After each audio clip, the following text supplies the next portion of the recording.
Assalamualaikum warahmatullahi wabarakatuh. Perkenalkan, nama saya Rafiatul Andawiyah, usia 17 tahun, asal sekolah dari SMAN Negeri 1 Situbondo.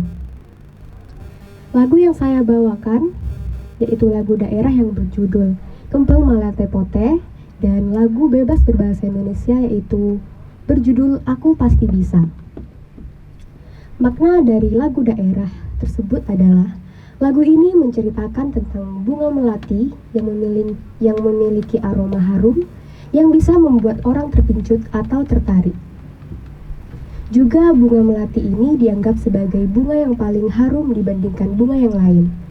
Pada lirik bagian akhir, bahwa bunga melati ini dipakai sebagai tanda cinta kepada putri yang harum seperti melati.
Selanjutnya, saya akan membawakan lagu yang berjudul Aku Pasti Bisa.